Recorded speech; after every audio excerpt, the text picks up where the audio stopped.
Assalamualaikum warahmatullahi wabarakatuh. Selamat berjumpa kembali dengan saya Dusa Firausalina dalam materi sistem penunjang keputusan. Pada sesi kali ini kita akan berdiskusi seputar arsitektur sistem penunjang keputusan.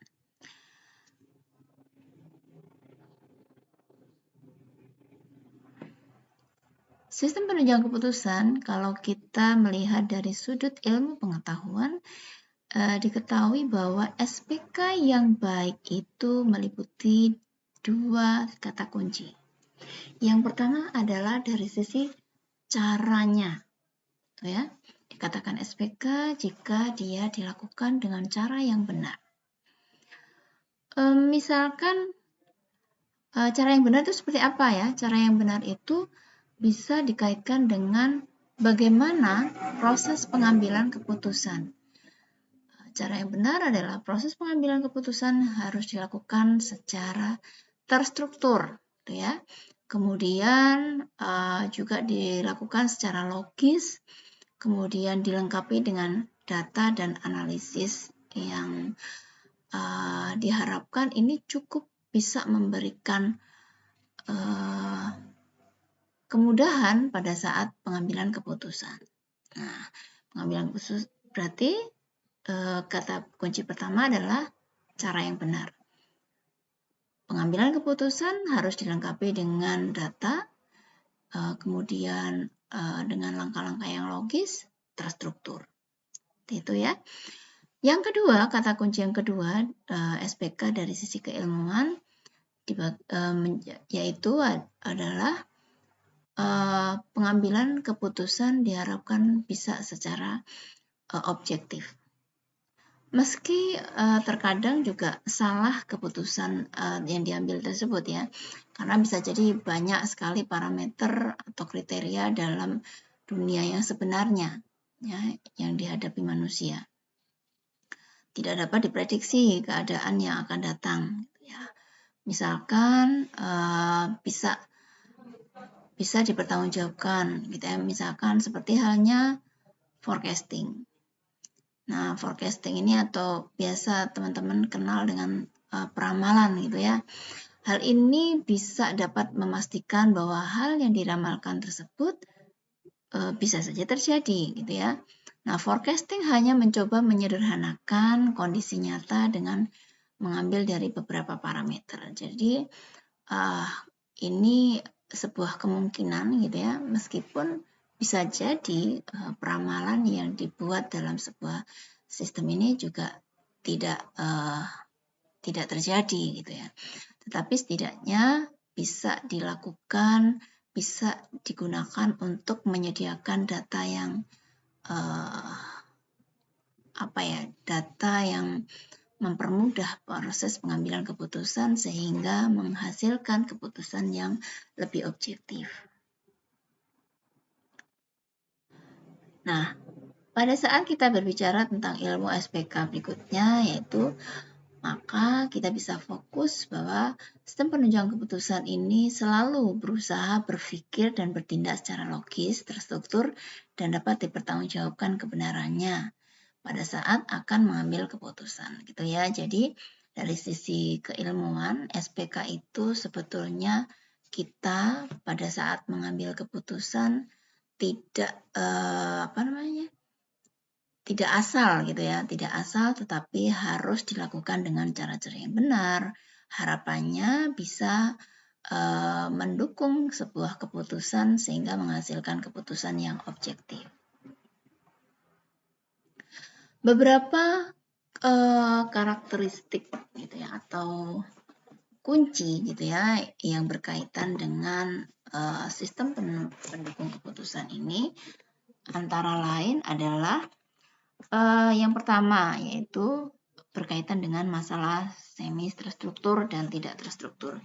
Mungkin bisa kita review kembali bahwa SPK itu digunakan untuk mendukung pengambilan keputusan yang semi terstruktur dan bahkan tidak terstruktur ya. meskipun fokus SPK memang di awal adalah untuk semi terstruktur, gitu ya, di mana ada keterlibatan personal si decision maker juga dilengkapi dengan data yang terkomputerisasi, ya. Nah, efek untuk masalah yang tidak terstruktur ini lebih kecil, gitu ya, proses pengambilan keputusan menggunakan SPK. Yang kedua adalah memberi dukungan untuk para manajer dalam semua level. Jadi sesuai dengan masalah semi terstruktur dan tidak terstruktur tadi. Nah, perbedaan permasalahan yang dihadapi oleh tingkatan manajemen ini tidak membedakan, gitu ya, dari semua lini yang ada di perusahaan atau di organisasi. Semua memang melibatkan atau bisa menggunakan SPK sebagai pendukung dalam pengambilan keputusan. Tapi memang karena ini lebih fokus kepada semi terstruktur, maka kebanyakan permasalahan yang dihadapi ini digunakan untuk manajemen middle, gitu ya, sampai top. Bisa jadi seperti itu.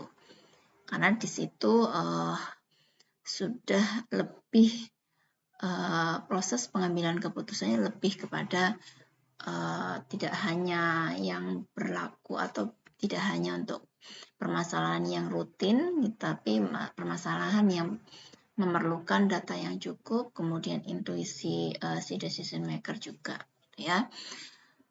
Meskipun memang secara keilmuan bisa mendukung pengambilan keputusan yang dilakukan oleh beberapa level manajemen. Kemudian untuk berikutnya beri dukungan bagi individu atau kelompok. Jadi misalkan karena ini merupakan masalah atau proses pengambilan keputusan baik itu terstruktur sampai tidak terstruktur, bisa jadi dia akan dikaitkan dengan beberapa individu, ya, dari departemen, gitu ya. Jadi nggak cukup hanya dengan data dari sistem yang dihasilkan oleh sistem tadi, data yang terkomputerisasi, tapi memang ada sentuhan personal dari si decision maker, gitu ya. Tadi saya katakan ada intuisi, gitu ya, kemampuan seorang manajemen, gitu ya, seorang individu yang ada di level manajemen tertentu yang dia harus mampu mengambil keputusan tadi, tidak fokus hanya pada data yang terkomputerisasi tadi. Berikutnya yang keempat yaitu keputusan saling mempengaruhi atau dilakukan berurutan. Ya, ini adalah gambaran tadi bahwa sistem penunjang keputusan merupakan sistem yang dilakukan tidak asal-asalan, tetapi dia dilakukan secara berurutan atau terstruktur. Berikutnya, beri dukungan bagi semua tahap proses pengambilan keputusan. Nah, di tahapan ini dukungan bagi semua tahapnya. Mungkin nanti kita akan bicarakan apa saja tahapannya, gitu ya. Tahapannya bisa intelligence, bisa design dan choice. Nah, proses support sistem penunjang keputusan ini bisa dimanfaatkan atau diimplementasikan pada semua tahapan proses pengambilan keputusan. Berikutnya adalah memberi dukungan bagi berbagai bentuk pengambilan keputusan. Hampir sama dengan sebelumnya bahwa di setiap proses maka ini akan disupport, ya, disupport dengan data, disupport dengan sistem pendukung keputusan itu sendiri. Bersifat adaptif dan fleksibel. Disesuaikan dengan pengambilan keputusan. Kalau sebelumnya saya sudah pernah menyampaikan proses pengambilan keputusan dengan cara yang sebelumnya, yaitu dengan pendekatan research operasional gitu ya, di mana di sini dia hanya fokus pada misalkan mau menentukan biaya terendah atau ingin menentukan keuntungan setinggi-tingginya atau ya. Nah, kalau menggunakan proses atau konsep SPK ini, dia diharapkan bisa lebih adaptif dan fleksibel. Jadi, segala permasalahan yang dihadapi harapannya bisa ditangani dengan sistem penunjang keputusan gitu ya. Karena di sini pada proses pengambilan keputusannya dia disesuaikan dengan kriteria yang dibutuhkan. Misal pada saat ingin menentukan, oh saya mau beli laptop baru atau beli PC baru gitu ya, maka kriteria apa saja yang dibutuhkan pada saat ingin membeli PC baru, itu kita harus menyesuaikan diri dengan apa yang pengguna ya, dalam hal ini si decision maker gitu ya, si decision maker ini butuhnya apa gitu ya. Dia butuh spek yang RAM-nya 8 GB misalkan, kemudian yang Nvidia misalkan yang support game dan sebagainya. Nah, ini disesuaikan dengan si pengguna atau si decision maker gitu ya. Jadi dia lebih adaptif gitu ya. Karena memang disesuaikan dengan kebutuhan si pengguna tadi atau si decision maker. Kemudian harapannya dengan SPK mudah digunakan karena proses pengambilan keputusannya tidak lagi sudah terarah gitu ya, mudah digunakan karena berdasarkan kriteria yang ditentukan atau yang disesuaikan dengan kebutuhan, sehingga dari kalau SPK itu kan aslinya membuat yang kualitatif bisa dikuantitatifkan gitu ya. Suatu yang bagaimana sih memutuskan seorang karyawan yang baik menurut seorang manajer gitu ya. Maka di sini menggunakan beberapa data kuantitatif gitu. Meskipun asli awalnya mengelola data kualitatif, misalkan orang yang jujur, orang yang disiplin, orang yang loyal. Nah, ini kan sebuah data yang sulit ya untuk untuk diterjemahkan gitu ya. Oh ya, berarti yang si A, si B, si C ini yang paling pas untuk menjadi karyawan yang terbaik.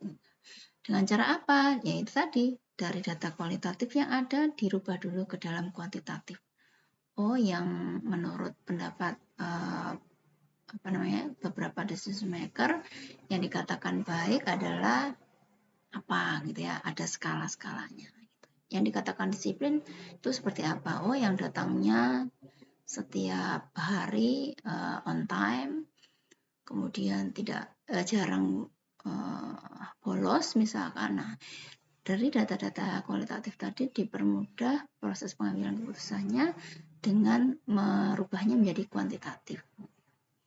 Nah, harapannya dengan SPK ini juga bisa memberikan pendukung keputusan yang efektif gitu ya, sehingga hasilnya itu lebih tepat gitu ya. Karena apa? Lebih tepat karena ada beberapa parameter yang menjadi pendukungnya ya terstruktur, ya berpikirnya logis, kemudian ada beberapa kriteria gitu kan, sehingga diharapkan dengan SPK ini bisa menghasilkan pendukung keputusan yang lebih tepat. Efektif itu kan seperti itu ya, lebih tepat sasaran. Kemudian di sini juga dapat dikontrol ya.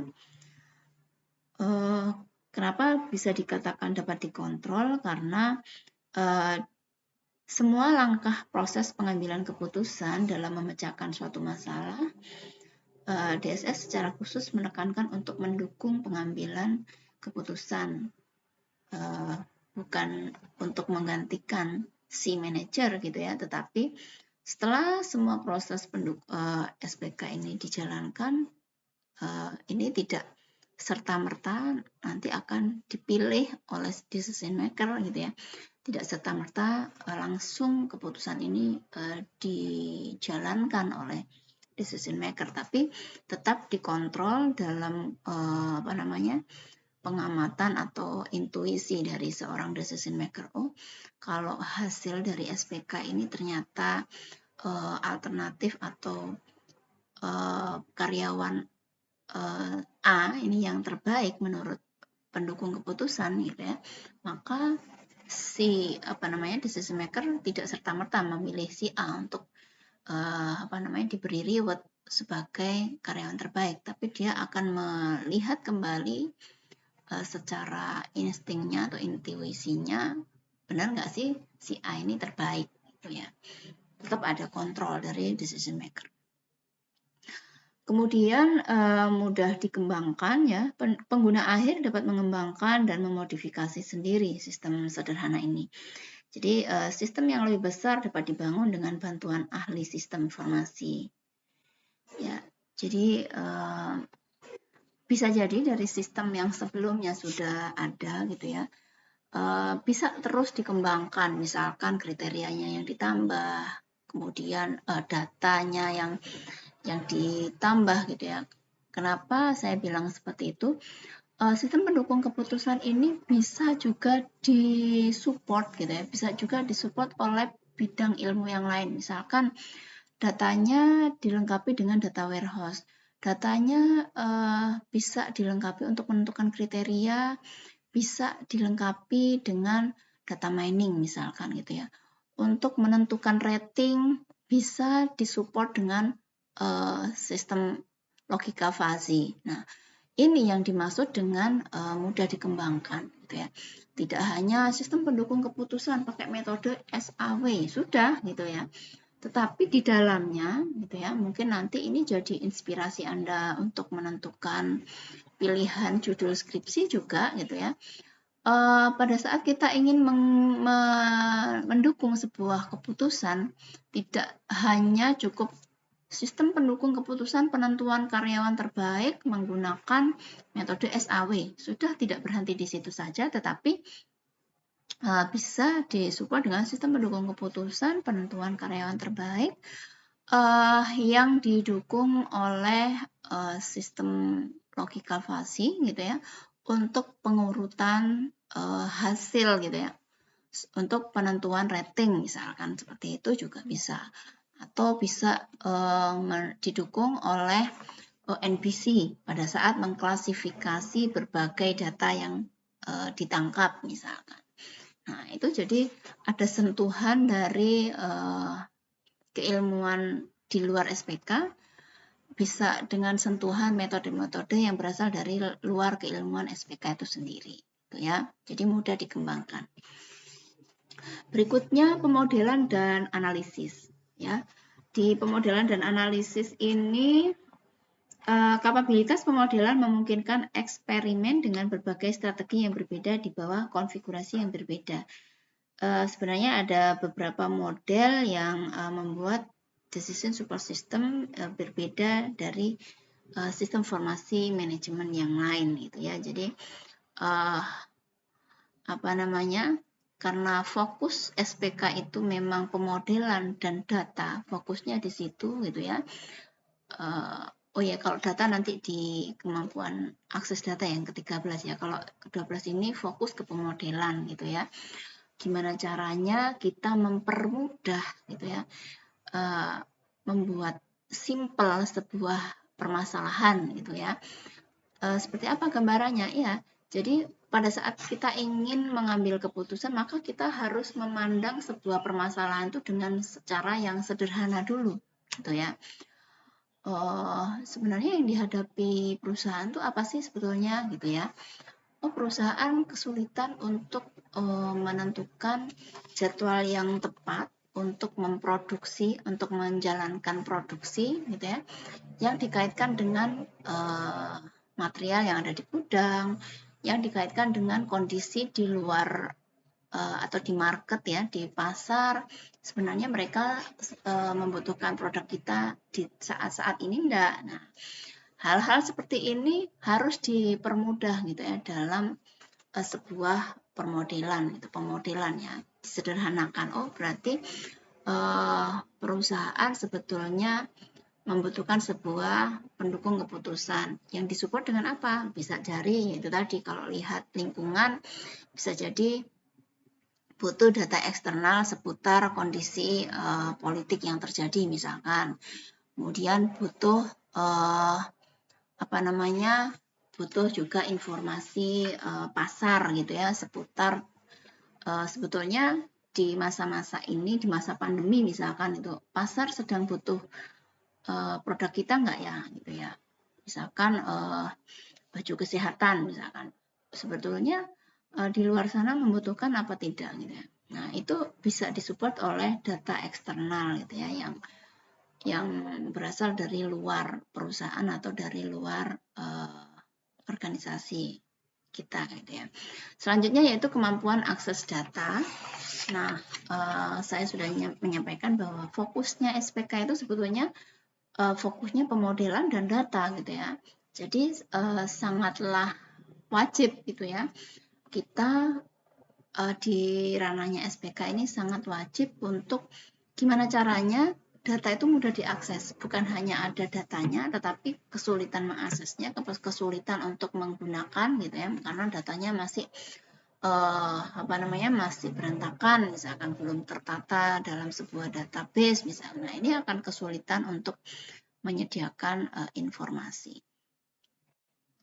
Berikutnya adalah standalone ya. Jadi dapat dilakukan sebagai alat yang berdiri sendiri, digunakan oleh seorang decision maker gitu ya, pada satu lokasi atau didistribusikan di organisasi keseluruhan ya. Jadi bisa standalone gitu ya. Kemudian juga bisa dimanfaatkan secara terintegrasi. Kalau terintegrasi ini di saat ini akan lebih mudah jika dia berbasiskan website gitu ya. Jadi bisa di kapanpun digunakan, bisa siapapun menjalankannya gitu ya. Pastinya siapapun yang dimaksud adalah siapa saja yang berkaitan dengan sistem tersebut gitu ya. Kalau tadi ingin menghasilkan seorang karyawan, menentukan seorang karyawan terbaik, berarti ada beberapa bidang yang terkait yang harus menginputkan datanya, memberikan penilaiannya terhadap karyawan itu, dan bisa jadi HRD, kepala HRD, kemudian manajer yang bertanggung jawab di atas karyawan itu. Nah, itu dilibatkan ya. Selanjutnya proses pembuatan keputusan secara alamiah. Tadi sudah saya singgung bahwa proses pengambilan keputusan atau pembuatan keputusan ini secara alami dibagi menjadi 3 gitu ya. Intelligence, design, dan choice. Misal kita akan menentukan saya mau masuk perguruan tinggi nih gitu ya. Dari sisi intelligence apa yang dilakukan? Nah, secara alami kita akan mencoba mengumpulkan data yang berkaitan dengan perguruan tinggi yang disesuaikan dengan kondisi kita. Misalkan saya tuh passion saya di informatika misalkan. Saya suka banget dengan coding misalkan seperti itu. Maka kita akan lebih fokus di situ, kita akan cari tahu gitu, intelligence cari tahu gitu ya, lokasinya di mana, kemudian biayanya berapa, kemudian kita sesuaikan juga dengan kemampuan kita ya. Tadi itu karena passion kita di informatik, maka kita akan cari fokus di situ gitu ya. Atau saya ini sebetulnya belum jelas juga gitu, passion saya di mana. Nah, ini maka di proses intelligence ini kita harus juga identifikasi sebenarnya jurusan yang kita inginkan atau prospek kerja yang kita harapkan nanti itu apa. Setelah proses intelligence gitu ya, cari tahu tadi itu, kemudian setelah cari tahu, udah tahu lokasinya, biaya dan jurusannya, maka kita sudah bisa lebih detail menganalisis. Kita sudah mulai memfokuskan pada perguruan tinggi mana sih yang sesuai dengan parameter yang kita ambil gitu ya. Misalkan budget saya cuman kisaran setiap bulan, setiap semesternya atau setiap bulannya saya tidak punya banyak nominal finansial gitu ya, paling mentok saya hanya bisa menyediakan 1,5 juta misalkan gitu ya. Maka kita harus mendesain gitu ya lebih detail, dalam artian di sini kalau tadi mencari secara men-scanning lingkungan gitu ya, intelligence secara umum kita lihat semua gitu ya kondisinya gitu ya. Nah, kalau desainnya sudah lebih detail pada fokus pada apa target yang kita inginkan gitu ya. Misalkan biaya bulanannya yang tadi itu ya, yang kurang lebih sekitar 1,5 per bulannya. Kemudian disesuaikan dengan peminatan juga ya, passion kita gitu ya.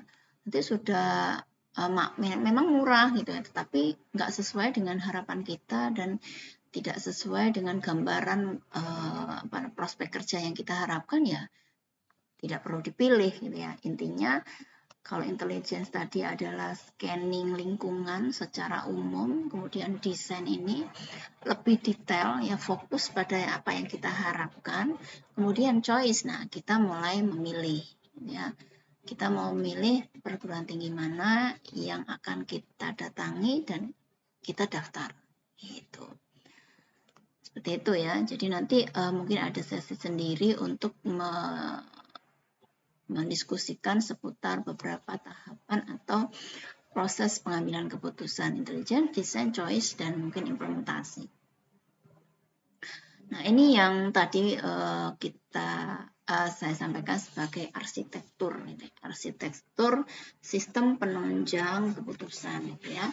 Di dalam sistem penunjang keputusan ini ada beberapa modul, gitu ya. Ada beberapa sub, gitu ya. Ada beberapa komponen. Yang pertama adalah kita bisa bilang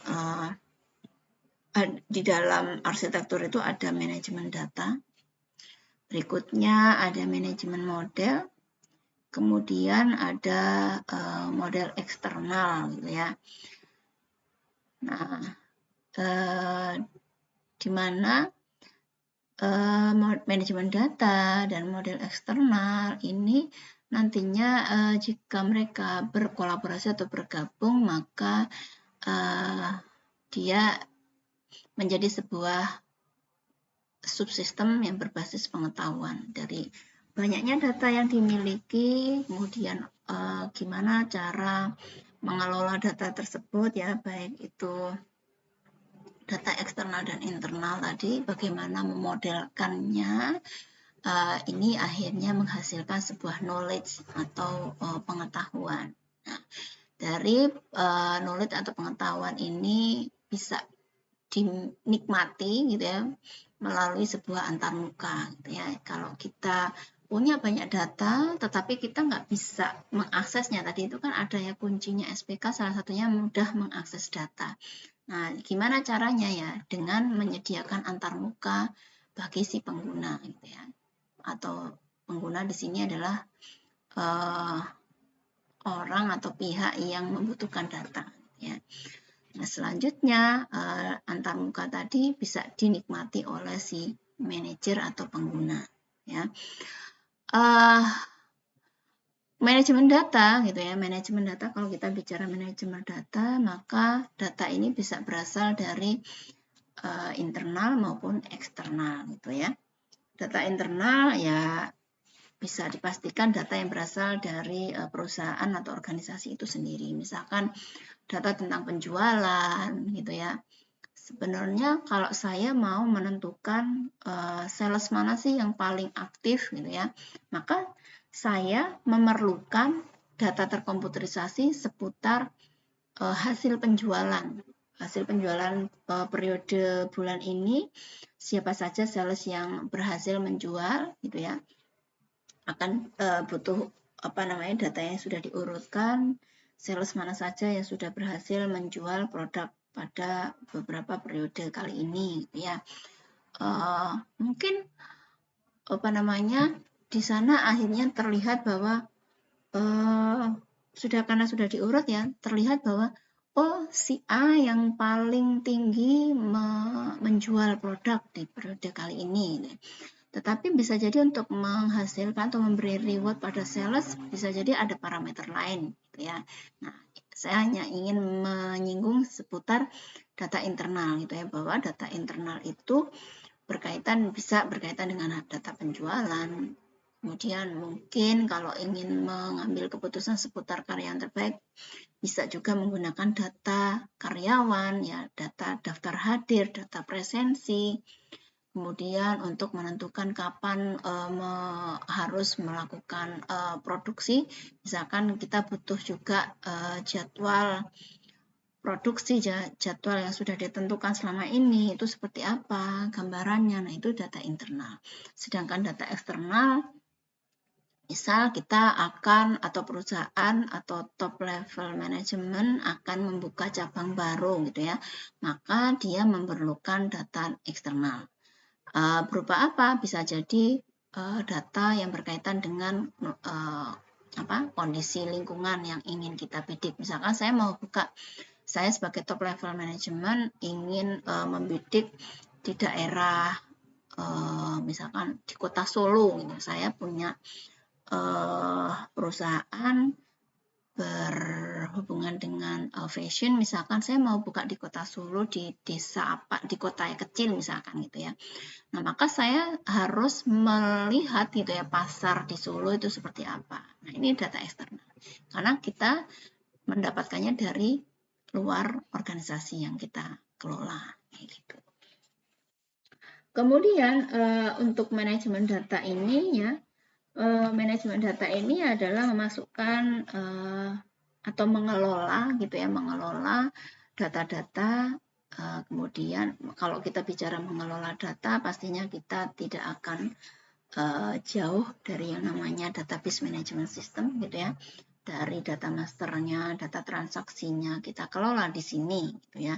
Sehingga tadi tuh bisa menghasilkan misalkan saya mau mengambil keputusan seputar kapan waktunya kita memproduksi disesuaikan dengan data yang ada di gudang misalkan, data transaksi gitu ya, selama ini gitu ya.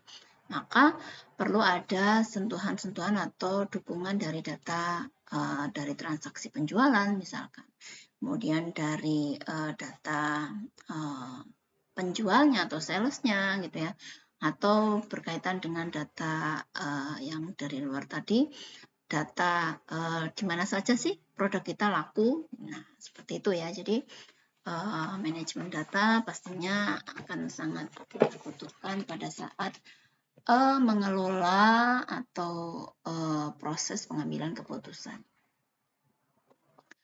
Kemudian untuk manajemen model gitu ya, merupakan paket perangkat lunak yang memasukkan model, bisa itu model keuangan, bisa semacam statistik gitu, atau ada model-model yang lain yang dibutuhkan untuk support pengambilan keputusan. Misalnya juga ilmu manajemen juga bisa gitu ya. Kemudian bahasa-bahasa pemodelan untuk membangun model secara kustomisasi atau disesuaikan dengan kebutuhan si pengguna itu ya. Perangkat lunak ini biasanya dinamakan sistem manajemen basis model. Kalau tadi manajemen model DBMS, database management system. Kemudian kalau manajemen model juga ada, yaitu manajemen basis model. Komponen ini dapat dikoneksikan ke penyimpanan perusahaan ya, bisa secara eksternal yang ada modelnya gitu ya. Sistem manajemen dan metode solusi model diimplementasikan pada sistem pengembangan web seperti mungkin disupport dengan Java dan seterusnya. Selanjutnya adalah subsistem apa namanya yang berbasis pengetahuan tadi ya. Jadi subsistem ini mendukung semua subsistem lain atau bertindak sebagai kayak komponen yang independen ya, yang memberikan intelijensi untuk memperbesar pengetahuan si pengambil keputusan, gitu ya. Jadi di sistem berbasis pengetahuan ini bisa banyak hal yang dilibatkan, yang terlibat di situ ya.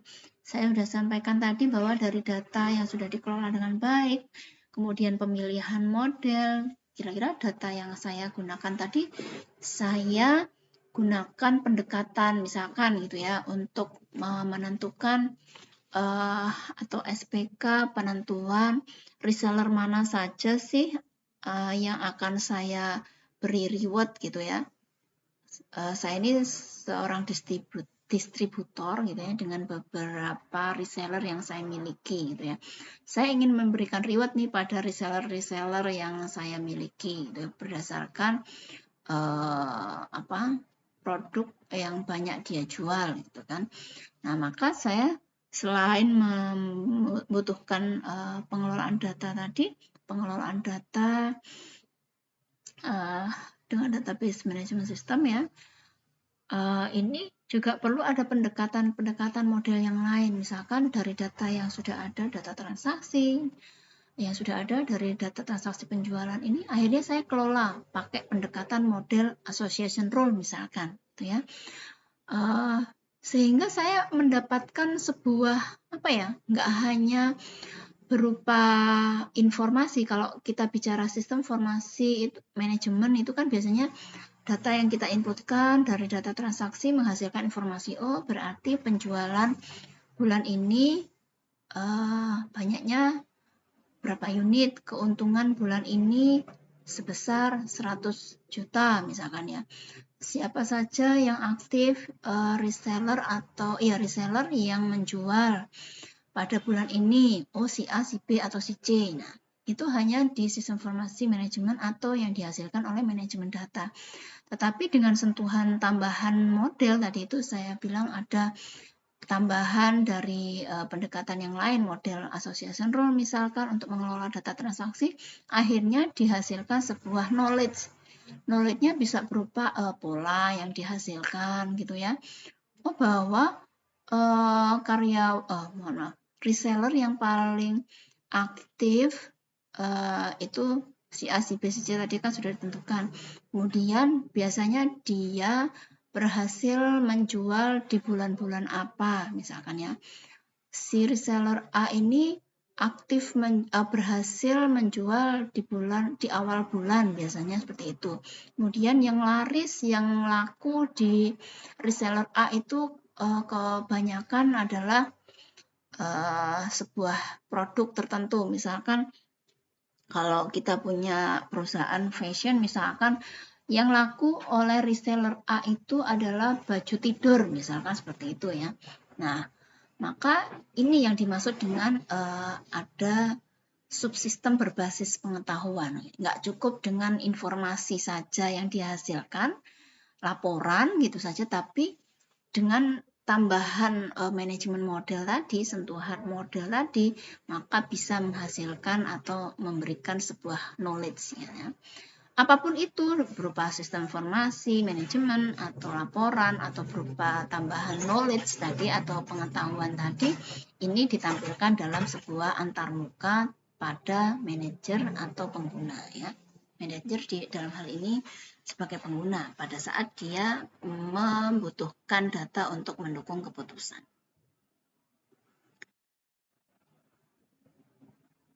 Iya, ini yang dimaksud dengan manajemen data tadi, masukkan data yang relevan. Nah, ini ya, database management system, harapannya data tadi lebih baik, terkelola dengan baik, lebih cepat kita memanfaatkannya, lebih mudah mengaksesnya, gitu ya. Penggunaannya lebih efisien karena sudah terkelola dengan baik. Kalau datanya belum terkelola dengan baik, belum dikelola dalam database management system, bisa jadi pada saat kita ingin mengetahui penjualan terlaris itu pada produk apa. Nah, ini akan kesulitan kalau datanya belum terkelola dengan baik, gitu ya.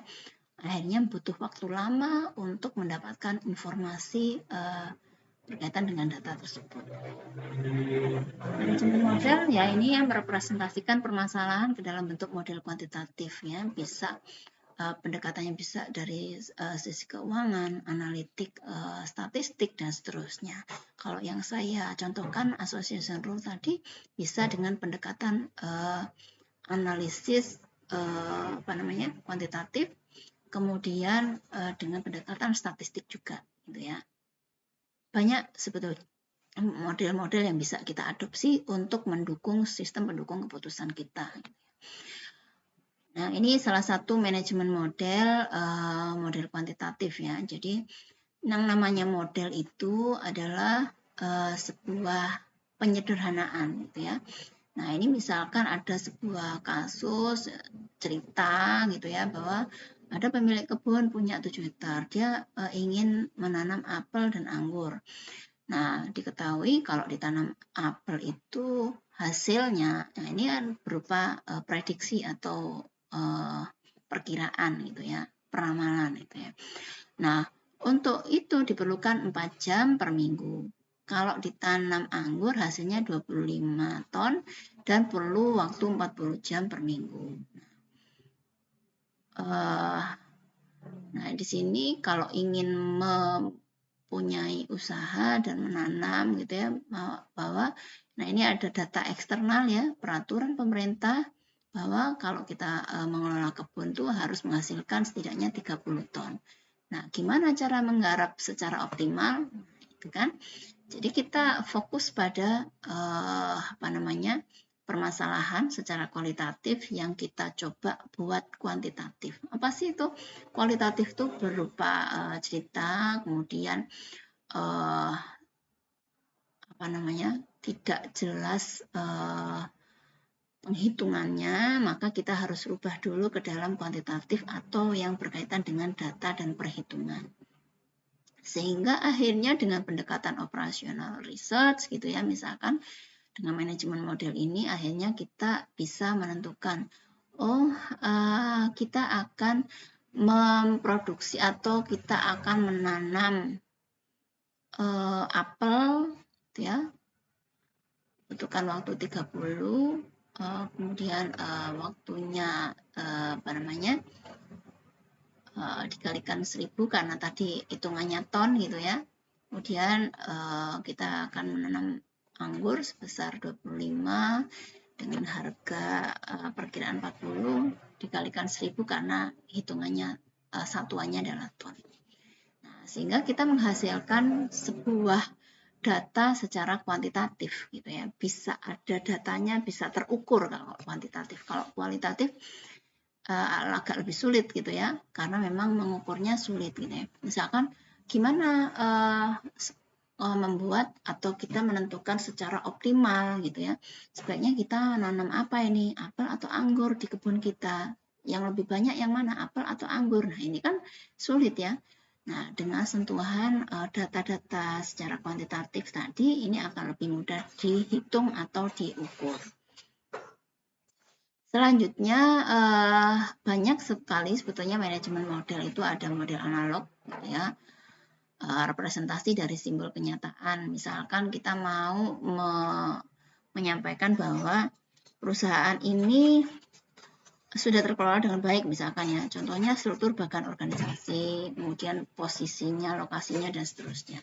Selain tadi itu ya, manajemen model itu juga bisa mengelola dari data-data transaksi yang kita kelola selama ini, akhirnya kita hubungkan dengan model yang ada. Tadi yang saya contohkan menggunakan pendekatan statistik yaitu association rule dan seterusnya ya. Ini harapannya dengan manajemen model ini kelebihannya adalah memperkecil kesalahan. Karena apa? Karena mempermudah kita menerjemahkan menerjemahkan kondisi yang sebenarnya gitu ya. Perkecil kesalahan, model matematis tadi mempermudah kita memahami gitu ya sebetulnya data ini kalau kita kelola atau kita hitung gitu ya, ini akan lebih mudah membuat keputusan karena data-datanya jelas, perhitungannya jelas, berapa tonnya itu ada angkanya. Dibanding kita hanya perkirakan supaya optimal kita harus nanam apa ya, apel atau anggur. Nah, itu kan lebih sulit ya. Kemudian biaya trial error pada sistem nyata lebih tinggi. Ya, memang gitu ya. Meskipun kita sudah memodelkan tadi itu ya, ada memodelkan itu bisa prediksi ramalan dan sebagainya. Itu kita mungkin bisa memperhitungkan gitu ya biayanya, kita perkirakan. Tetapi ternyata begitu diimplementasikan kita tidak serta-merta itu hasilnya gitu ya, tidak serta-merta persis gitu ya. Meskipun ada kalanya ya peramalan yang kita buat dengan sistem ini ada kalanya bisa kita langsung implementasikan dan sesuai gitu ya. Tapi memang ada budget untuk biaya trial dan error. Oke, dengan manajemen model harapannya ya lebih efisien karena kan kita mempermudah permasalahan yang ada.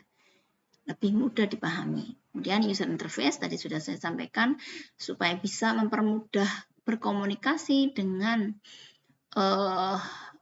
pengguna, dalam hal ini mungkin manajer yang membutuhkan ya, atau manajer sebagai decision maker-nya, maka mau tidak mau data yang sudah terkelola dengan baik tadi, kemudian kita tambahkan model sehingga menghasilkan pengetahuan tadi, gimana caranya data itu bisa dinikmati oleh si pengguna atau manajer. Gitu ya, data akurat, lengkap gitu. Tetapi ternyata kesulitan gitu ya si manajer tadi memanfaatkannya, mengaksesnya sulit gitu ya. Kemudian sulit untuk memahami, sulit untuk mendapatkan dalam bentuk tampilan barangkali. Perlu dipermudah dengan user interface atau antarmuka. Oke, ini tadi sudah saya sampaikan. Berikutnya mungkin ini salah satu contoh mungkin ya manajemen pengetahuan yang ada dalam arsitektur SPK ya, di mana di dalam arsitektur SPK ini tadi ada manajemen data, manajemen model, kemudian ada user interface sebagai dialog gitu ya. Kemudian kepala sekolah di sini adalah seorang manajer yang dicontohkan. Misalkan pada sebuah kasus penentuan beasiswa barangkali untuk siswa pada sebuah lembaga pendidikan di SD atau di SMK misalkan ya, maka di sini perlu adanya manajemen data. Manajemen data tadi diharapkan diperoleh baik itu internal maupun eksternal. Misalkan kalau internal ya data siswanya, orang tua, prestasi jamaba gitu ya. Kalau eksternal bisa jadi kita harus lihat juga di luar sana kebutuhan industri karena ini SMK ya. Kita harus sudah bisa kita harus juga bisa support mereka untuk bisa diterima di industri. Mungkin data secara eksternalnya juga kita bisa tambahkan. Sebetulnya di luar sana kebutuhan kebutuhan industri berkaitan dengan siswa yang akan kita bantu tadi harus punya kompetensi apa, misalkan seperti itu ya. Kemudian berkaitan dengan manajemen model, ini berkaitan dengan model yang akan kita tentukan, mau fokus ke strategis atau taktis gitu ya. Kayak tadi menentukan peramalan, kayak tadi menentukan reseller dan seterusnya, perlu ada beberapa model pendekatan gitu ya. Kalau forecasting mungkin dengan berbagai metode atau model yang ada di forecasting, bisa ada single atau double ramalan, saya lupa gitu ya. Kemudian mungkin AR tadi analisis association rule gitu ya. Mungkin ada model-model yang lain juga yang bisa dimanfaatkan. Tetapi fokus kita di mana nih gitu ya, secara strategis atau secara taktis model yang kita akan gunakan. Kemudian dari kombinasi data yang sudah kita kasih sentuhan mungkin statistik tadi ya, secara taktis tadi menggunakan statistik, kemudian mungkin ada model tentang keorganisasian gitu ya, secara strategis sebaiknya kita harus memilih siswa yang bagaimana gitu ya. Kalau secara perhitungan taktisnya ada data-data terkomputerisasi yang bisa mendukung. Kalau secara strategisnya juga butuh data-data yang perlu secara strategis ditentukan oleh pihak tertinggi gitu ya di sekolah, misalkan kepala sekolah tadi. Nah, dari situ kemudian harus didialogkan atau dibuat atau dikemas dalam sebuah tampilan user interface, di mana tampilan ini nanti bisa dinikmati oleh pengguna, dalam hal ini si decision maker. Sebetulnya sih kalau decision maker itu tidak hanya satu orang gitu, satu pihak gitu ya, si kepala sekolah saja gitu ya. Untuk menentukan ini biasanya secara real kepala sekolah akan membutuhkan juga pendapat atau dukungan dari beberapa pihak di sekolah. Misalkan ada pihak kesiswaan dan sebagainya gitu ya. Tapi ini untuk mempermudah saja bahwa nanti data yang sudah dikelola, yang diramu dengan model ini bisa dinikmati oleh seorang manajer, mungkin kalau di sekolah seorang kepala sekolah. Ya, jadi penjelasannya bahwa model strategis tadi bisa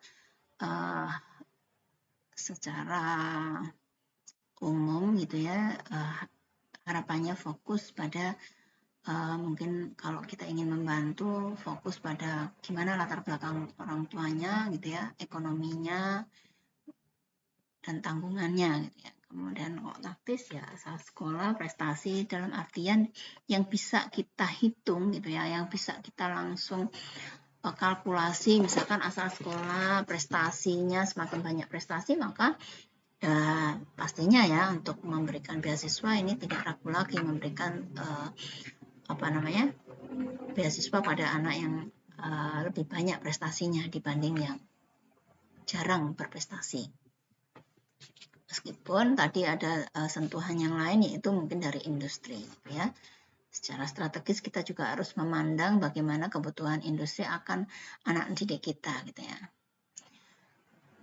Oke, untuk memberikan komunikasi secara nyaman pada kepala sekolah tadi ya, seorang manajer atau pengguna, maka di sistem ini diharapkan bisa menunjukkan atau memberikan tampilan seputar prestasi anaknya, prestasi siswanya, kemudian asal sekolah, penghasilan orang tua, jumlah tanggungan, dan sebagainya. Nah, ini dikemas dalam sebuah sistem, tampilan sebuah sistem, sehingga akan lebih mudah untuk mengelola data tersebut apabila disediakan dalam sebuah tampilan yang mudah dipahami. Oke ya, seperti ini misalkan laporannya gitu ya, ada nomor pendaftaran, nama siswanya, dan kebutuhan yang lain seperti kartu BPMKS gitu ya. Dia masuk di silver, gold atau silver atau gold gitu ya. Nah, di sini juga terlihat penghasilan orang tuanya kisaran berapa, jumlah tanggungannya berapa banyak, prestasi siswanya, kalau kita persentase dari jumlah keterlibatannya gitu ya, misalkan kita buat skala, kalau nasional dikasih poin 10, kalau lokal sekolah saja gitu ya, mungkin cukup 3 atau 5, kalau internasional atau yang lebih tinggi mungkin kita kasih poin 20 dan seterusnya. Nah, mungkin untuk pertemuan kali ini kita bisa, mudah-mudahan teman-teman bisa mendapatkan gambaran tentang apa saja sih yang ada dalam sistem penunjang keputusan atau arsitektur atau karakteristik dari sistem penunjang keputusan. Seperti itu ya. Nah, mungkin nanti teman-teman bisa memperbaiki atau menyesuaikan gitu ya beberapa tugas yang sudah Anda buat kemarin. Terima kasih Anda sudah mengumpulkan tugasnya ya, berkaitan dengan kasus-kasus yang Anda angkat berkaitan dengan pengambilan keputusan. Nah, sekarang coba lihat kembali kasus-kasus yang kemarin Anda angkat, sesuaikan dengan arsitektur SPK yang hari ini kita bahas. Ya, sudahkah yang kita jalankan tadi atau yang kasus yang kita angkat tadi ada memerlukan manajemen data? Perlu data apa? Gitu ya. Kemarin kan beragam ya teman-teman. Ada yang nggak salah ada yang menentukan apa ya kemarin mau memproduksi berapa banyak gitu ya. Kemudian ada lagi kasus yang mungkin lebih sederhana, mau menentukan saya harus menentukan judul apa, barangkali kayak gitu ya. Nah, untuk saat ini karena Anda sudah mengenal arsitektur SPK, maka coba tentukan manajemen datanya itu kayak gimana. Kemudian model yang perlu saya gunakan untuk mempermudah gitu ya proses analisis jadi itu. Kalau SPK itu kan pemodelan, sehingga dari model ini mempermudah kita menganalisis kira-kira nanti keputusan yang mana yang paling efektif gitu kan. Nah, kemudian antarmuka, misalkan dalam sebuah sistem tadi ingin menentukan saya mau menentukan jurusan, menentukan judul apa gitu ya dari beberapa pilihan yang Anda sudah miliki atau alternatif yang sudah Anda miliki. Nah, ini perlu ditampilkan interface yang seperti apa gitu. Oke, silakan dibuat dulu. Kita akan diskusikan insya Allah di pertemuan berikutnya. Mudah-mudahan semua tetap sehat, mudah-mudahan tetap semangat untuk melanjutkan perkuliahan sistem penunjang keputusan. Terima kasih teman-teman, selamat belajar, tetap semangat. Wassalamualaikum warahmatullahi wabarakatuh.